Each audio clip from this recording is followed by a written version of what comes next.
আমার এই পুরা কথাতে সবাইকে স্বাগত।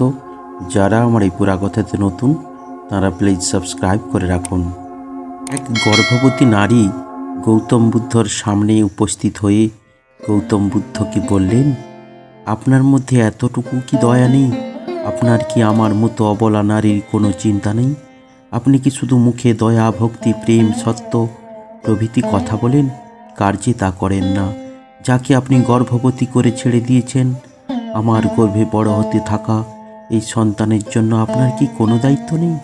প্রিয় বন্ধুরা, গৌতম বুদ্ধ ও এক গর্ভবতী নারীর কাহিনী আজকে খুব গুরুত্বপূর্ণ হতে চলেছে।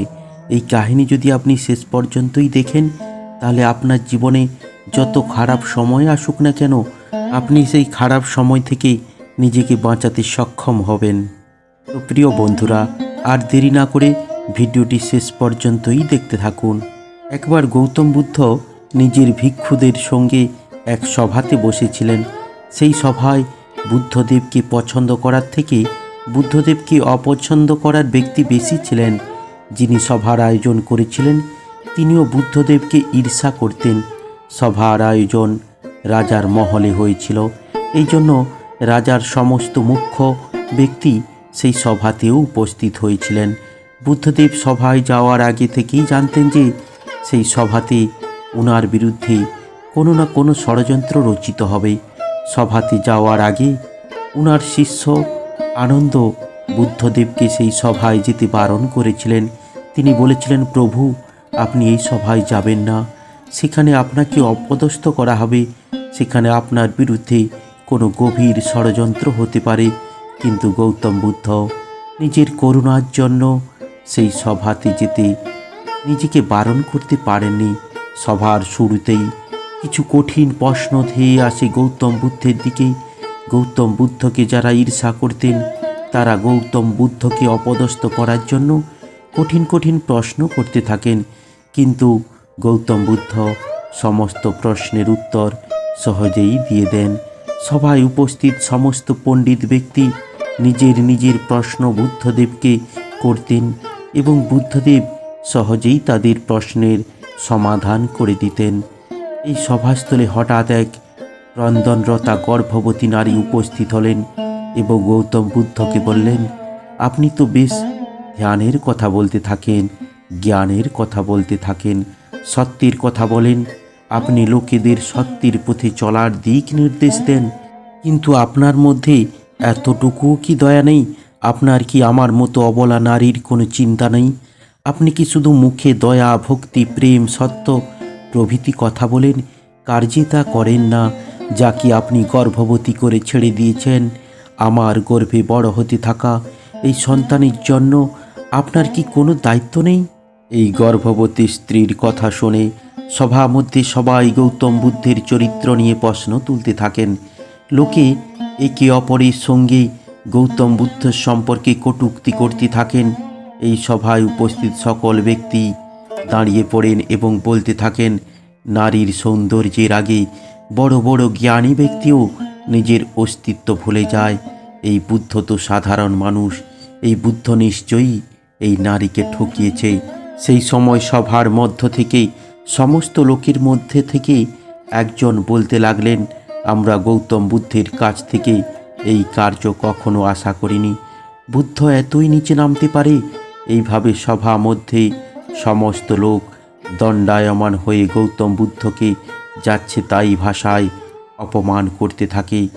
সত্য ঘটনা না জেনে গৌতম বুদ্ধকে সবাই গালিগালাজ করতে থাকে।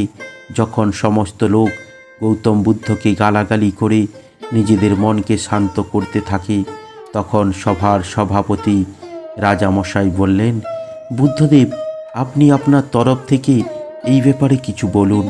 সেই রাজাও বুদ্ধের জনপ্রিয়তার জন্য গৌতম বুদ্ধকে ঈর্ষা করতেন।